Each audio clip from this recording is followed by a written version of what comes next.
আজকে টার্নিং পয়েন্টের পক্ষ থেকে আমি রাকেশ। এটা আমার 4 নম্বর ভিডিও। অনেক আগে ভিডিও করেছি, তারপরে আর করা হয়নি। আজকে আমি একটা বিশেষ জিনিস আলোচনা করব যে 26 তারিখে যে WBPর এক্সামটা হলো, সেই এক্সামে যাদের পরীক্ষা মনের মতো হয়নি বা যারা দেখছে যে এক্সামে তার স্কোর মাইনাস বাদ দিয়ে 30-এর নিচে, বিলো 30,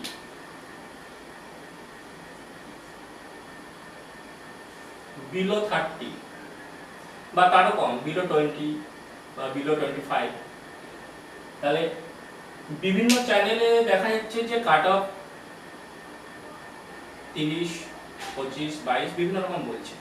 কিন্তু আমরা যদি এই কাট অফের ধাঁধাতে পড়ি, আমার নেট স্কোর যদি 25 হয়, তাহলে কি আমি মাঠ প্র্যাকটিস করব? বা আমার যদি 20 হয়, তাহলে কি করব? তাহলে এই যে একটা টেনশন থাকছে, মানে কাট অফ যদি 30 হোক 20 হোক, সেটা আপেক্ষিক ব্যাপার। কাট অফ কত হবে এখন এই মুহূর্তে বোঝা মুশকিল। কাট অফ এই মুহূর্তে 30 বা 22 বা 25 যে চ্যানেলগুলোতে বলা হচ্ছে, সেটা কিসের বেসিসে বলছে? ভ্যাকান্সির উপরে বলছে। যে ভ্যাকান্সি যতটা আছে, কত লাখ পরীক্ষার্থী দিয়েছে, পরীক্ষার্থীর সংখ্যা, এই সমস্ত ম্যাটারগুলো বিচার করে বলা হচ্ছে যে কাট অফ এত হতে পারে। কিন্তু আমার একটা নির্দিষ্ট মার্ক যদি আমি পাই, যে 30 আপ বা 40 আপ, একটা সেফ জোন তো আছে, যে এই যা প্রশ্ন হয়েছে 40-এর উপরে যদি আমি পাই, তাহলে আমি সেফ জোন, বা 50 পেলে আরো সেফ। সেইটা আমি কিভাবে পাবো? যাদের স্কোর 30-এর নিচে, বিলো 30, আমি তাদের জন্য কথা বলেছি আজকে, তাদের জন্য এই ভিডিওটা। যে এমন কি কিছু আছে, এমন কি কিছু ম্যাটেরিয়াল আছে বা কিছু প্রসেস আছে যে এই ধরনের প্রশ্ন যদি হয়, প্রশ্নটা ইজি বলা চলে, ইজি টু মডারেট, কোনো কঠিন প্রশ্ন নয়। সমস্ত পরীক্ষাতে কিছু না কিছু কঠিন থাকে প্রশ্ন, সেটা 10-5টা থাকবেই, কোনটা ওটা ম্যাটার করে না প্রশ্নটা কঠিন হচ্ছে কি সহজ হচ্ছে। এখানে জেনারেল প্রশ্নই সোজা, কিছু প্রশ্ন মিডিয়াম, আর কঠিন প্রশ্নের সংখ্যা খুবই কম। ম্যাক্সিমাম প্রশ্ন সোজা, মানে এই ধরনের যে প্রশ্নটা পুলিশে হয়েছে, সেই প্রশ্নগুলো আমাদের চাকরি জীবনে প্রবেশ করার পরে এগুলো আমাদেরকে জানতেই হয়। যে এইগুলো জানে না বা যার স্কোর কম হচ্ছে, বিলো 30, বিলো 25, তাদের এটা মনে করতে হবে যে তাদের প্রিপারেশনে ঘাটতি আছে, তাদের এখনো প্রিপারেশনটা ভালো মতো হয়নি। যারা 25 এর নিচে পাচ্ছে, 20 নিচে পাচ্ছে, তাহলে তাদের কি প্রিপারেশন নিতে হবে? কি প্রিপারেশন নিলে আমি বিলো 30 এরকম ধরনের প্রশ্নটা পাবো, বা বিলো 40 পাবো, বিলো 50 পাবো? 30টা স্কোর আমি ছেড়ে দিলাম, 30 না, আমি এমন কিছু বলবো যে এরকম ধরনের প্রশ্ন যদি হয়, আমি সবসময় 50 প্লাস পাবো। সেটা কি করলে পাবো? সেটা কিছু প্রসেস আছে। সেই প্রসেসটা, সেই ম্যাটেরিয়ালগুলো কি কি থাকতে হবে আমার কাছে, আমি সেটা নিয়ে আজকে ডিসকাস করব। যাদের অবস্থা খুবই খারাপ, যারা খুব কম পুয়ার মার্ক পেয়েছে, তাদের জন্য এই ভিডিও। যারা বেশি মার্ক পেয়েছে, যারা WBCS দেবে, IAS দেবে, তাদের জন্য এই ভিডিওটা নয়। তাহলে যাদের অবস্থা খুব খারাপ, যে আমি 20-এর নিচে পেয়েছি, আমি 15 পেয়েছি, আমি 25 পেয়েছি, আমি কি মার্ক করবো? আমাকে টেনশন থেকেই যাচ্ছে, আমি যদি ফেল করি তাহলে কি হবে? তাহলে আমাকে সেফ জোনে চলতে হবে। সেফ জোনে চলতে গেলে যে বইগুলো আমার জানতেই হবে, সেই বইগুলো আমি মনে করি প্রত্যেকটা স্টুডেন্ট যারা কম্পিটিটিভ প্রফেশনে আসতে চায়, কম্পিটিটিভ লাইনে এসছে, তাদের কিন্তু এই বইগুলো পড়তেই হবে, বা এই ম্যাটেরিয়ালগুলো তার কাছে থাকা উচিত।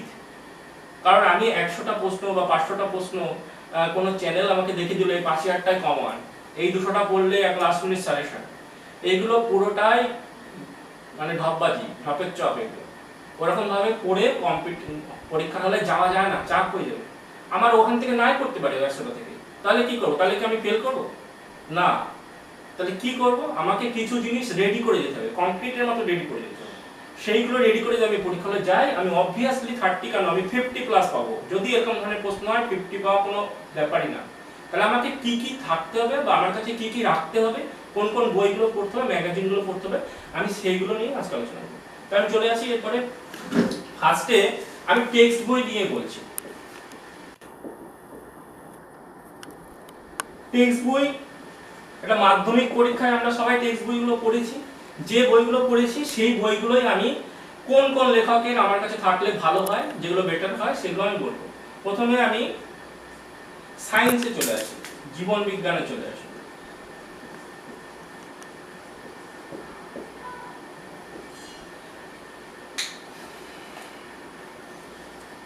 জীবন বিজ্ঞানের এই বইটা আমার কাছে আমি দেখাচ্ছি, এটা পুরোনো দিনের বই, ওল্ড সিলেবাসের বই, 2003-4 এরকম হলে ভালো হয়। দেখতেই পাচ্ছি সবাই যে এটা পুরোনো দিনের জীবন বিজ্ঞানের বই, নবম দশম একসাথে থাকে। চৌধুরী ভট্টাচার্য সাতটা, মানে সাতটা বললেই আমরা সবাই বুঝতে পারবো। এই বইটা তোমাদের কাছে জোগাড় করতে হবে, এই বইটা তোমাদেরকে রাখতে হবে, এই বইটা পড়তে হবে। বইয়ের প্রত্যেকটা চ্যাপ্টার খুঁটি খুঁটি পড়তে হবে, এবং বইয়ের যে চ্যাপ্টারগুলো ইম্পর্টেন্ট যদি সম্ভব না হয়, পসিবল না হয় পুরো বইটা পড়ার পরীক্ষার আগে বা যে কোনো সময়, তাহলে কি হবে, সাজেস্টিভ ভাবে পড়লেই হবে। কিছু কিছু চ্যাপ্টার আছে সেই চ্যাপ্টারগুলো থেকে ম্যাক্সিমাম প্রশ্ন অ্যারাইজ করে। এবার আমি বুঝবো কি করে যে কোন চ্যাপ্টার থেকে প্রশ্ন অ্যারাইজ করে? তার একটাই উপায় আছে, প্রিভিয়াস ইয়ারের কোশ্চেন পেপার দেখতে হবে। আমি যদি প্রিভিয়াস ইয়ারের প্রশ্নগুলো দেখি, তাহলে আমি বুঝতে পারবো যে এই বায়োলজি থেকে কি প্রশ্ন আসছে। এবার আমি প্রিভিয়াস ইয়ারের প্রশ্ন দেখবো না, আমি কি তাহলে যদি না দেখি, না দেখলে হবে না, তুমি বুঝতে পারবে না, প্যাটার্নের মধ্যে আসবে না। তোমাকে চাকরি পেতে হবে যে জিনিসটা আমি 2 বছর বা 3 বছর খেটে বা 1 বছর খেটে পেলে আমি সারা জীবন, সারা বছর, মৃত্যুর আগের দিন পর্যন্ত আমি একটা নির্দিষ্ট সেফ জোনে থাকতে পারবো, একটা নির্দিষ্ট স্যালারি পাবো, আমি নিজেকে আরো ডেভেলপ করতে পারবো, আমি মানি পাবো, আর্ন করতে পারবো, সেই জিনিসটার জন্য তো আমাকে পরিশ্রম করতে হবে। তাহলে তোমাকে এগুলো জোগাড় করতে হবে বাই এনি কস্ট। কোথা থেকে করবো, কিভাবে করবো, তুমি চেষ্টা করলেই পেরে যাবে, খোঁজখবর করলেই পেরে যাবে। এবার কি কোথা থেকে পাবো, কি করবো, সেটা আমি পরে আসছি, আগে আমি বইগুলো বলি। প্রথমে হচ্ছে 7টার বই, আমি ছবিটা দেখিয়ে দিলাম, এটা নবম দশমের জীবন বিজ্ঞান বই, ভট্টাচার্য 7টা, এখানে 9-10 আছে। আমি ইম্পর্টেন্ট চ্যাপ্টার কি কি পড়তে হবে, কোন প্রশ্ন আসে, সেগুলো নিয়ে পরে ভিডিও দেখাবো, আজকে বইগুলো দেখাই।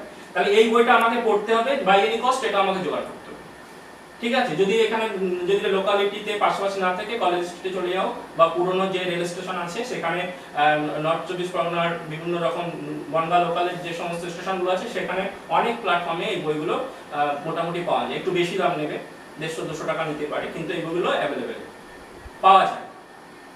তাহলে কোথায় কোথায় পাওয়া যায়, দরকার হয় দোকানের নাম দিয়ে পরে ভিডিও করে দেখিয়ে দেবো, এখন আমি বইগুলো দেখাচ্ছি।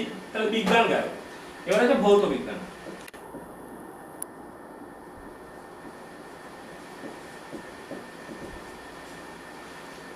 ভৌত বিজ্ঞান দুটো বই সাজেস্ট করছি, দুটো লেখকের যে কোনো একটা থাকলেই হবে। একটা হচ্ছে দেখিয়ে দিচ্ছি, সুখেন্দু মাইতির বই।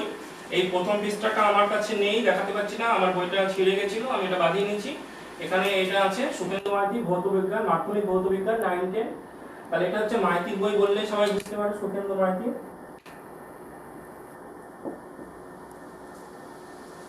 অথবা আরেকটা বই আছে, সেটা পুরোনো দিনের বই ছিল, মুখোপাধ্যায় গঙ্গোপাধ্যায়ের একটা বই ছিল, বইটাও ভালো, ওটা থাকলেও হবে।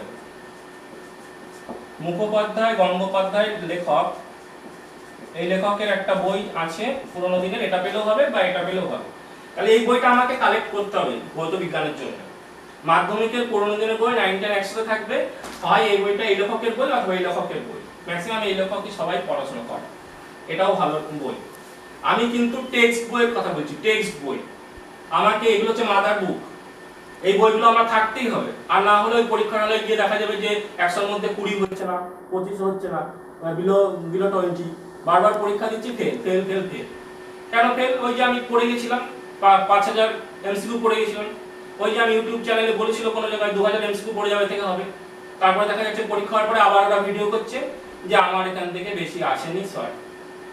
তা আমি ওইভাবে পরীক্ষা দিতে যাবো কেন? আমাকে নিজেকে তো তৈরি করতে হবে। যে জিনিসটা তৈরি হলে, যে জিনিসটা পেলে আমি সারা জীবন সুখে থাকতে পারবো, যে জিনিসটার জন্য সারা জীবন আমি একটা সেফ জোনে থাকবো, সেই জিনিসটা কি কেউ কি মুখের কাছে খাই দেবে যে না তোমার চাকরি নাও? নিশ্চয় নয়। তাহলে আমাকে নিজেকে তৈরি করতে হবে। যদি 200 খানা জিকে পড়ে বা 2000 খানা জিকে পড়েই যদি গভর্নমেন্ট জব পাওয়া যেত, তাহলে তো সবাই পেয়ে যেত। সবাই পাচ্ছে কি? পাচ্ছে না, তার মানে ওটা ঠিক জিনিস নয়। তার মানে আমাকে তৈরি করতে হবে অন্যভাবে, নাহলে পরীক্ষায় বারবার কিন্তু ফেল হবে, পরিষ্কার কথা। তাহলে জীবন বিজ্ঞান ভৌত বিজ্ঞান হয়ে গেল, এই দুটো হয়ে গেল। এবার আসি ইতিহাস ভূগোলে।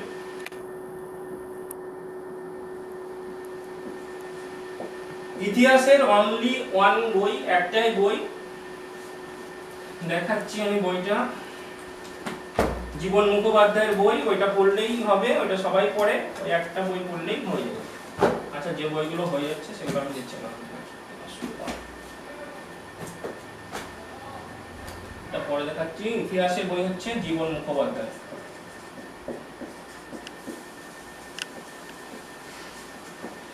ইতিহাসে জীবন মুখোপাধ্যায়ের বইটা, এইটা পড়লে 9 10 এর 15 দিনে পড়লে আর কিছু পড়া লাগবে না, ওই একটা বই পড়লেই আমার সমস্ত কিছু হয়ে যাবে জীবন মুখোপাধ্যায় বই।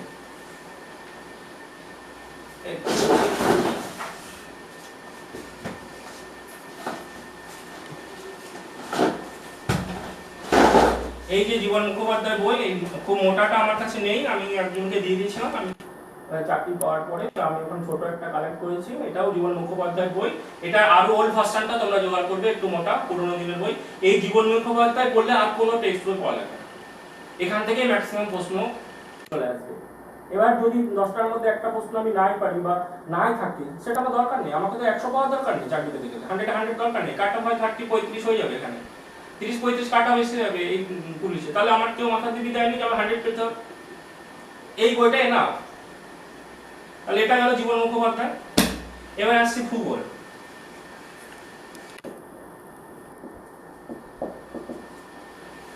ভূগোলে এই বইটা হচ্ছে ঘোষ মিশ্রর বইটা ভালো, এটা হচ্ছে ভারত ও পৃথিবী পুরনো দিনের বই। ভারত ও পৃথিবী দেখে নাও সবাই, ভারত ও পৃথিবী পুরনো দিনের জীবন ভূগোল বই, 9 10 একসাথে আছে, মনীন্দ্রচন্দ্র ঘোষ, অরুণভ মিশ্র। এই বইটা পড়লে হয়ে যাবে।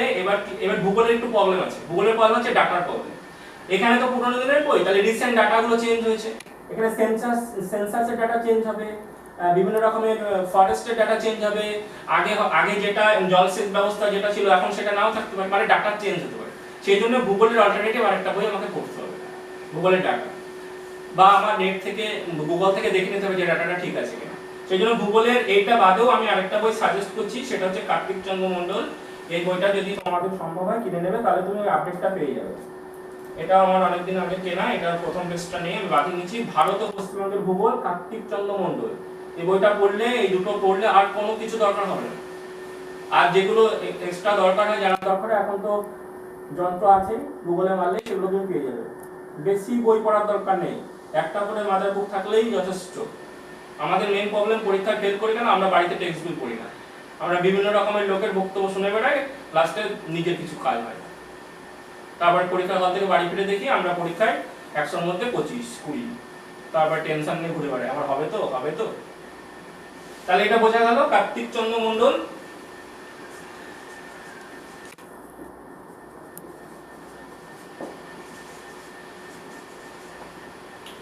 তাহলে জীবন বিজ্ঞান, ভৌত বিজ্ঞান, ইতিহাস, ভূগোল এগুলো চলে গেল। এইবার আসছি ট্র্যাডিশনাল জিকে। জিকে তো দুই রকম আছে, একটা ডাইনামিক জিকে আছে, একটা স্ট্যাটিক জিকে আছে। একটা যেটা চেঞ্জ হচ্ছে সব সময়, কারেন্ট অ্যাফেয়ার্স সব সময় চেঞ্জ হচ্ছে, আজকে কারেন্ট অ্যাফেয়ার্স, সেটা এক বছর পরে সেটা জিকে হয়ে যাবে। তাহলে আমি জিকের একটা বই আমাকে জোগাড় করতে হবে।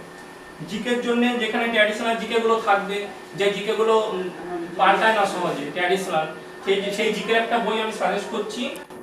যারা group C, group D, police service, constable, WBP, excise constable বা এসআই, এই ধরনের পরীক্ষা যারা মোটামুটি মিডিয়াম চাকরি, বেশি হাইফাই দরকার নেই, বেশি হাইফাই বলছি না, আমার একটা চাকরি দরকার, ফার্স্ট অফ অল একটা চাকরি আমার জোগাড় করতে হবে। আমি ডব্লিউবিসিএস, আইএস এই ধরনের বলছি না, তাদের এই ভিডিও দেখা দরকার নেই। তাহলে ছোটখাটো যদি একটা ছোট মোটো একটা চাকরি আমার দরকার, আমি নিম্নবিত্ত পরিবার থেকে উঠে এসেছি, আমার নিডি ফ্যামিলি, আমার বাবা মাকে দেখতে হবে, আমার একটা ছোট্ট চাকরির দরকার, তাহলে আমি কি করব? তাহলে আমাকে সেই যেগুলো করতে হবে আমি সেইগুলোই বলছি, হাই ফাই কিছু বলছি না। এবার হচ্ছে কি বললাম, আমি কিসে চলে আসছি, জিকে বই। জিকের জন্য আমি একটা বই সাজেস্ট করছি, বইটা ভালো খারাপ নয়। এই ডব্লিউবিপি কনস্টেবল, এক্সাইজ কনস্টেবল, যে ধরনের পরীক্ষা আছে, গ্রুপ সি, গ্রুপ ডি, পশ্চিমবঙ্গের পিএসসি লেভেলের, এখান থেকে তুমি কমন, মানে এখানে পড়লে তুমি পেয়ে যাবে জিনিসগুলো। এখানে শুধু সাবজেক্টও আছে, ট্র্যাডিশনাল জিকেও আছে, সবকিছু আছে। এটা হচ্ছে দেবদত্ত ইয়ারবুক।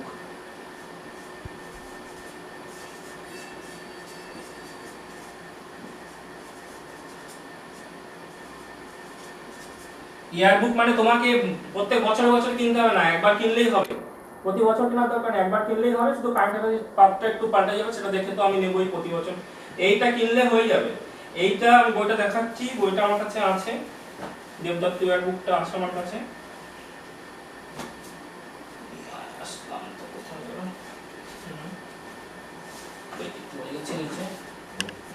এই যে হচ্ছে দেবদত্ত ইয়ারবুক, আমার প্রথম পেজটা আমি দেখাতে পাচ্ছি না, পরের পেজটা দেখছি। দেবদত্ত ইয়ারবুক, এই বইটা জিকের জন্য খারাপ ভালো বই, এটা কিনে রেডি করলে হয়ে যাবে। এবার এই বই প্রত্যেকটা পেজ পড়ার দরকার নেই যে সব পড়তে হবে না, এর মধ্যে কিছু তুমি যারা পড়াশোনা করে তারা জানে কোনগুলো আসে কোনগুলো পড়তে হবে, সবাই জানে।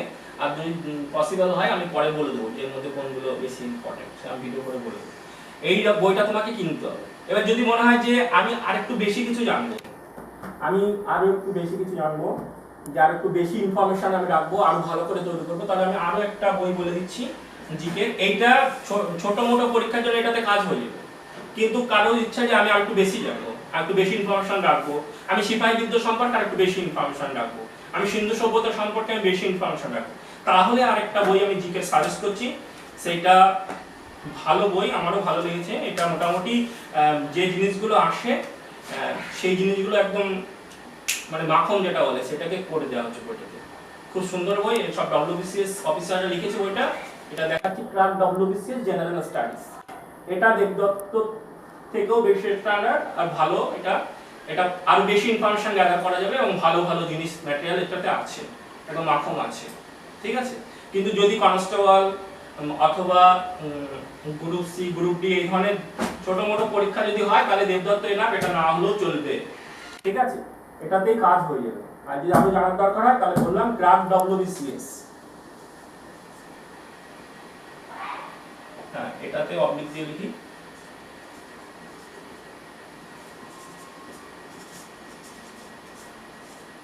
ক্রাক ডব্লিউবিসিএস জেনারেল স্টাডিজ বইটা খুব ভালো করেছে, অসাধারণ বই, অনেক ইনফরমেশন আছে, অনেক খেটে তৈরি করেছে। এইখান থেকে আরো দুটো জিনিস তুমি ভালো পেয়ে যাবে তোমরা। এখান থেকে ইকোনমিক্স এবং পল সায়েন্সটাও ভালো করেছে ওরা, এবং প্রতি চ্যাপ্টারের শেষে ওরা প্রশ্ন উত্তর আলোচনা করেছে। বিশেষ করে এটা ডব্লিউবিসিএস অ্যাসপিরেন্টের বই, পিডির প্রশ্নগুলো আছে। যাই হোক, ম্যাটেরিয়াল তো সেম, ডব্লিউবিসিএস এর হোক, কিন্তু ম্যাটেরিয়াল তো সেম। ইতিহাসে সেই সিন্ধু সভ্যতা ডব্লিউবিসিএস এ পড়তে হবে, আমাকে কনস্টেবলের জন্য পড়তে হবে। তাহলে এই বইটা আমি সাজেস্ট করলাম জিকের জন্য, দুটো বই আমি সাজেস্ট করলাম। নেক্সট চলে আসি আমি ম্যাথ বই। এই নিচে আর টাকা নেই, উপরে যাচ্ছি। নেক্সট চলে আসি আমি ম্যাথ আর জিআই। সুবিদ দাসের ম্যাথ বইটা পড়লে আর কিছু করা লাগবে না। সুবিদ দাস, জিআই ও সুবিদ দাস। সুবিদ দাসের বই আমি দেখাচ্ছি। সুবিদ দাস পপুলার লেখক, মানে খুব বিখ্যাত লেখক এবং খুব ভালো বই। এত সুন্দর বই মানে কি বলবো, এরকম বাজারে পাওয়া যায় না। মানে নিজে মাস্টার হবে এই সমস্ত বই যদি করে। এইটা জিআই। আর ম্যাথ বইটা আমার ছিঁড়ে গেছে, ম্যাথ বই প্রথম পাতাটা আমার কাছে ছিঁড়ে গেছে। এটা হচ্ছে ম্যাথ বই আমার ছিঁড়ে, মানে অনেক দিন আগে দু টুকরো হয়ে গেছে। তাও এটা কত নম্বর বই আমার তার ঠিক নেই, অনেকে নিয়েও গেছে অনেক বই। তাহলে এই বইটা, এই সুবিদ দাসের ম্যাথ এবং জিআই, খুব দারুণ বই। এটা শুধু যে সলভ করার জন্য নয়, এটা থেকে তুমি নিজে শিখতে পারবে যে কিভাবে হয় অঙ্কগুলো, ঠিক আছে। এবার অনেকে আমাকে বলতে পারে যে স্যার আপনি চঞ্চল ঘোষের নামটা কেন করলেন না? ভাই, চঞ্চল ঘোষটা ফ্র্যাঙ্কলি বলছি যে চঞ্চল ঘোষ বই পড়ে তুমি শিখতে পারবে না, তুমি প্র্যাকটিস করতে পারবে, প্র্যাকটিসের জন্য ভালো, কিন্তু তুমি শিখতে পারবে না আলটিমেটলি। তাহলে তোমাকে চঞ্চল ঘোষের কাছে যেতে হবে অঙ্কর প্রসেস শিখতে গেলে। শুধু সূত্রটা দিলাম আর অঙ্ক করলাম, এটাতে সব হয় না। এই বইটা, এই সুবিদ দাসের বই থেকে তুমি নিজে অঙ্ক করতে পারবে, নিজে বুঝতে পারবে কিভাবে হয়, তার এক্সাম্পল।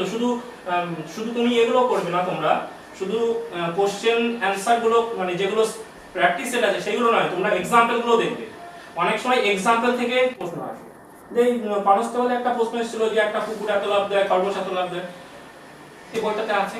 এই ধরনের অঙ্ক, সমস্ত অঙ্ক তুমি সুবিদ দাস থেকে পাবে। এবার একটা বই কি যথেষ্ট? ভাই, একটা বই আগে পড়ো, সেই বইটা করলে দেখবে 90% কভার হয়ে যাচ্ছে।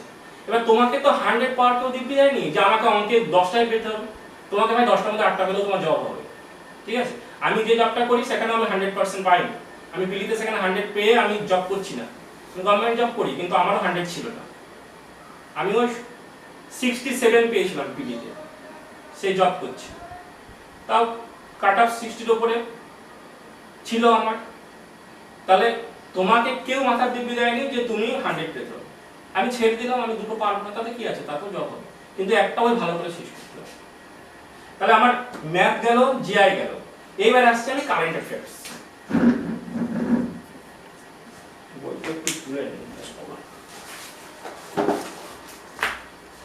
এবার চলে আসছেন কারেন্ট অ্যাফেয়ার্স। কারেন্ট অ্যাফেয়ার্সের জন্য একটু মাল্টিপল প্রসেস নিতে হবে। মাল্টিপল মানে বলেন বহুমুখী পরিকল্পনা, মানে একরকম ভাবে কারেন্ট অ্যাফেয়ার্স ঠিক মানে কি বলবো এটা বাগে আনা যাবে না, দুই তিনটে প্রসেস নিতে হবে। এক হচ্ছে প্রথমে বলছি নিউজ পেপার, পত্রিকা পড়তে হবে, ডেইলি নিউজ পেপার যে কোনো একটা পড়তে হবে।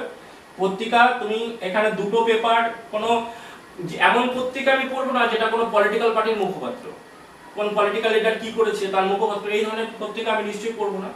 আমাদের কারোর যদি ব্যাকগ্রাউন্ড, কারোর ফ্যামিলিতে কারোর বাবা বা কাকা যদি পার্টির লোকও হয়, কোনো নির্দিষ্ট পলিটিক্যাল পার্টির সাপোর্টার হয়, তবুও আমি সেই ধরনের পত্রিকা পড়বো না চাকরির জন্য, কারণ ওটা তোমার কোনো কাজে দেবে না। ঠিক আছে, আমাকে এমন ধরনের পত্রিকা পড়তে হবে যেখানে সব ধরনের নিউজ, জেনারেল নিউজগুলো হয়। তাহলে সেই রকম পত্রিকা আমাকে পড়তে হবে। আমাদের পশ্চিমবঙ্গে যে কোনো ভালো স্ট্যান্ডার্ড একটা বাংলা পত্রিকা বেছে নিলেই হবে। আমি নামও বলে দিচ্ছি, দুটো পত্রিকায় সবাই পড়ে, হয় বর্তমান নয় আনন্দবাজার। এখান থেকে যে কোনো একটা পড়লে তুমি আপডেট থাকতে পারবে, হয় বর্তমান পড়ো নয় আনন্দবাজার পড়ো। এবার এর বাইরে যদি কেউ পড়তে চায়, হবে না বলে কথা নেই, পড়তেও পারো, এটা আমার মত, অন্যজনের অন্য মত হতে পারে। এই দুটো তুমি ডেইলি পড়ো। এখানে সম্পাদকীয় কলমটা পড়ো, খেলার নিউজটা পড়ো, লাস্টের দিকে খেলার নিউজটা থাকে, কারেন্ট অ্যাফেয়ার্সগুলো তুমি পেয়ে যাবে। রেগুলার পড়ো, মনে না থাক পড়ছি আমি, পড়ছি মানে কি আমি হ্যাবিট হয়ে যাচ্ছে আমার, যে আমি জানি এই খেলা হচ্ছে, এই অলিম্পিক হচ্ছে, এই করোনার এই আপডেট দিচ্ছে, পড়ছি মানে কি আমি পড়ার মধ্যে থাকছি, এটা একটা বিশাল ব্যাপার। এবার বলছে এটা গেল ডেইলির ক্ষেত্রে, প্লাস সাপ্তাহিক, ডেইলির পরে সাপ্তাহিক একটা পত্রিকা বেরোয় কম্পিটিটিভের জন্য। দুটো পত্রিকা মিনিমাম সবাই পড়ে, একটা হচ্ছে কর্মসংস্থান, একটা কর্মক্ষেত্র, যে কোনো একটা তুমি পড়ো। কর্মসংস্থান অথবা কর্মক্ষেত্র, কর্মসংস্থান বা কর্মক্ষেত্র যেটা ইচ্ছা। এখানে প্রত্যেক সপ্তাহে তোমাকে কারেন্ট অ্যাফেয়ার্স আপডেট গুলো দেয়, এক সপ্তাহে যে কারেন্ট অ্যাফেয়ার্স গুলো ঘটেছে সেটা তোমাকে দেবে। তাহলে তোমাকে ডেইলি তুমি নিউজ পেপার পড়ছো, কর্মসংস্থানে আপডেট দিচ্ছে সেখানে দেখছো, সেখানে তুলে দিচ্ছে। তাহলে ডেইলি যা পড়ছো, এক সপ্তাহ বাদে নিউজ পেপার পাচ্ছ, তুমি কেরিয়ার নিউজের নিউজ পাচ্ছ, সেখানে দেখতে পাচ্ছ যে আমি যা পড়লাম সেগুলো আছে কিনা। তাহলে আমি মান্থলি একটা চলে যাই, মান্থলি একটা ম্যাগাজিন। মান্থলি আমি অনেকগুলো বলে দিচ্ছি, যেটা যার সুবিধা সে সেটা পড়বে।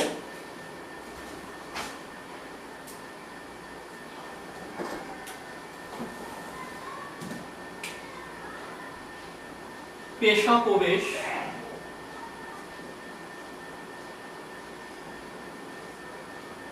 অ্যাচিভার্স, সাফল্য,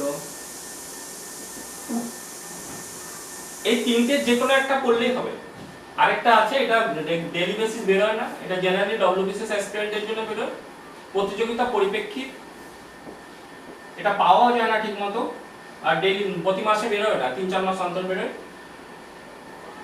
এই পত্রিকাটাও ভালো, কিন্তু এখন জেনারেলি এই দুটোই কোন একটা ম্যাক্সিমাম সবাই নিচ্ছে, যে কোনো একটা। এটা যারা ডব্লিউবিসিএস না দিলে, এটা জেনারেল পরীক্ষা, এটা নিতে আমি বারণ করছি, কারণ এটা বেরোয় না, 3 মাস 4 মাস অন্তর বেরোয়, পাওয়া যায় না খুব একটা ভালো। তাহলে এইগুলো অ্যাভেলেবেল, পেশা প্রবেশ, অ্যাচিভার্স কিন্তু সমস্ত জায়গায় অ্যাভেলেবেল। ঠিক আছে, এবার আমাকে দেখতে হবে মান্থলি বেসিস, দেখতে হবে একটা থাক ম্যাগাজিন, তার জন্য হয় পেশা প্রবেশ নাও, না অ্যাচিভার্স নাও, বা সাফল্য নাও। ঠিক আছে, এবার এই ম্যাগাজিনগুলো চুজ করার আগে একটা জিনিস আমাকে দেখে নিতে হবে। আমি অন্যভাবে বলছি কথাটা, যে পিএসসি পাবলিক সার্ভিস কমিশন একটা বডি, কনস্টিটিউশনাল বডি, বা পুলিশ রিক্রুটমেন্ট বোর্ড, এরা কিন্তু কোনো প্রতিষ্ঠানকে ফলো করে না। এরা দায় করেনি যে কোনো প্রতিষ্ঠানকে ফলো করবে বা কোনো কোচিং সেন্টারকে ফলো করবে, কোনো কোচিং সেন্টারে ম্যাগাজিনকে ফলো করবে, এদের কিন্তু দায় থাকে। তাহলে ম্যাগাজিন পড়ার আগে ভালো করে দেখতে হবে যে কোন ম্যাগাজিনটা, মানে কিছুটা একটু ব্রেন খাটাতে হবে যে কোন ম্যাগাজিনগুলো নিরপেক্ষ আছে, কোন ম্যাগাজিন, সেইগুলোই পড়লেই ভালো হয়। এবার এর মধ্যে থেকে তুমি চুজ করবে, যেটা তোমার ইচ্ছা সেটা তুমি পড়বে, যেটাই পড়বে একটা ভালো করে পড়লেই হবে। ঠিক আছে, ম্যাগাজিনগুলো আমি দেখিয়ে দিচ্ছি, আমার কাছে আছে 3টে ম্যাগাজিনই আছে, সবগুলোই আছে। এই পত্রিকা যে বর্তমান আমার কাছে আছে, বা আনন্দবাজারে পড়তে পারো। কর্মসংস্থান আছে আমার কাছে, আমি কর্মসংস্থান নিয়ে এখন ক্ষেত্রটা নিই না, এটা তোমরা কর্মক্ষেত্র নিলেও যা হবে, কর্মসংস্থান একই, কর্মসংস্থানও ভালো। ম্যাগাজিন তিনটের নাম বলেছি, একটা এগুলো সবগুলো বলার দরকার নেই, যে কোনো একটা, অনলি ওয়ান, এখান থেকে যে কোনো একটা। যারা পুলিশ সার্ভিস দেবে, পুলিশ ডব্লিউবিসিএস, যারা বিসিএস দেবে না, police group C group D, তাদের এটা দরকার নেই, এটা কেনার দরকার নেই, তিনটের থেকে যে কোনো একটা বললেই হবে। পেশা প্রবেশ, এই যে পেশা প্রবেশ ছোটর মধ্যে ভালো, মানে বেশি হাবিজাবি থাকে না, যেটুকু থাকে কম্প্যাক্ট থাকে, ভালো থাকে, বেশি হাবিজাবি জিনিস থাকে না। এরপরে আছে অ্যাচিভার্স একটু বেশি থাকে, ঠিক আছে। এখানে সব পড়তে গেলে মাথা খারাপ হয়ে যাবে, এখানে সব কারেন্ট যদি তুমি আপডেট করতে, এখান থেকে একটু বেছে নিতে হবে, কিছু জিনিস ডিলিট করতে হবে, এত হ্যাং হয়ে যাবে মাথা, এত পড়া সম্ভব না, মনেও থাকবে না। এটা একটু বেশি দেয়, এটা একটু ভালো করে যদি পড়তে হয়, এটা একটু বাদ দিয়ে পড়তে হবে কিছু জিনিস। সাফল্য ভালো, তিনটে পত্রিকায় আমি দেখালাম, তিনটে পত্রিকা যার যেটা চয়েস সেটা পড়বে। এই জিনিসগুলো আমার মনে হয় কোনো একটা অ্যাসপিরেন্টের কাছে, যারা সে যাই করুক, সে পুলিশ সার্ভিস করুক, আর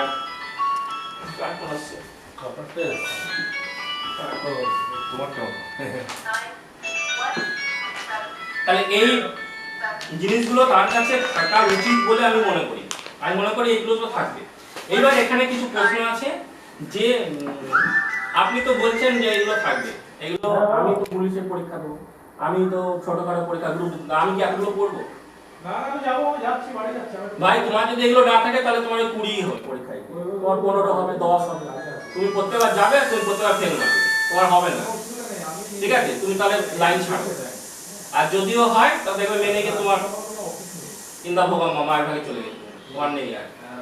তোমাকে এইগুলো থাকতে হবে, এগুলো তোমাকে করতে হবে, কারণ তুমি গ্রাজুয়েশন করেছো 3 বছর, তুমি যদি মাস্টার্স ডিগ্রি করে থাকো 2 বছর, তুমি কি করে ভাবো যে খুব সহজে তোমার একটা চাকরি দিয়ে দিবে, যে জিনিসটা সারা বছরের জন্য, সারা জীবনের জন্য তোমার কাছে থেকে যাবে? Not possible. তোমাকে এগুলো জোগাড় করতে হবে। এবার দেখে মনে হচ্ছে যে স্যার এত বই, আমি পুলিশের চাকরি করবো, আমি এত পড়বো কেন? যদি তোমার পুলিশের চাকরি করবো, কোনো ডিপার্টমেন্টের লোকই চায় না, কোনো ডিপার্টমেন্টের অফিসার চায় না যে আমার কাছে একটা গর্দ বা একটা গবেট, একটা বোকা ছেলে আমার ডিপার্টমেন্টে চাকরি করবে, কোনো অফিসার চায় না, সেটা এসডি অফিস হোক, বিডি অফিস হোক, পুলিশ রিক্রুটমেন্ট বোর্ড হোক, কোনো অফিসার, আইএস, আইপিএস, ডব্লিউবিসিএস, কেউ চায় না যে আমার ডিপার্টমেন্টে বা আমার কাছে যারা চাকরি করবে, জব পাবে, সে একটা বোকা ছেলে আসুক, যে পড়তে পারে না, যে কিছু পারে না, যার কোনো নলেজ নেই, সে আসুক, কেউ চায় না। এটা নিজের চোখে দেখা, কেউ চায় না।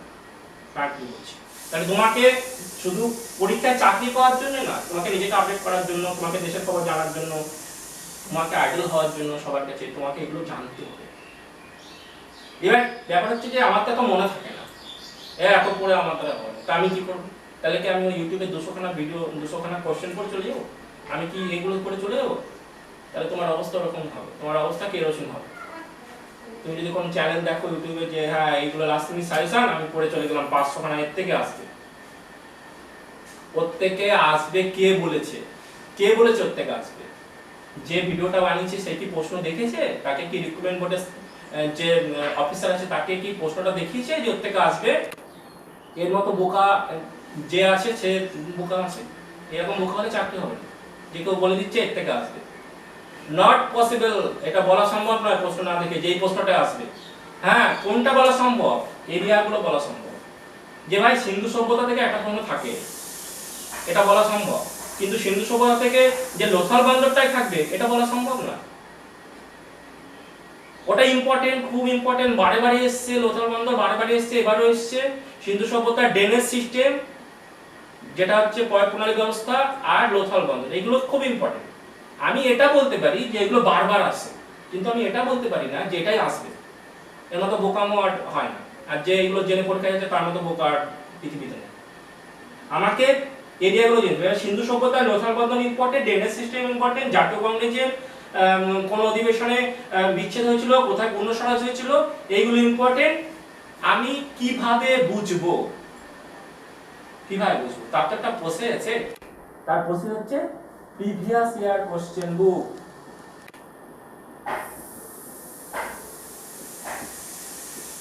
আমি যে পরীক্ষা দেব আমার কাছে কোশ্চেন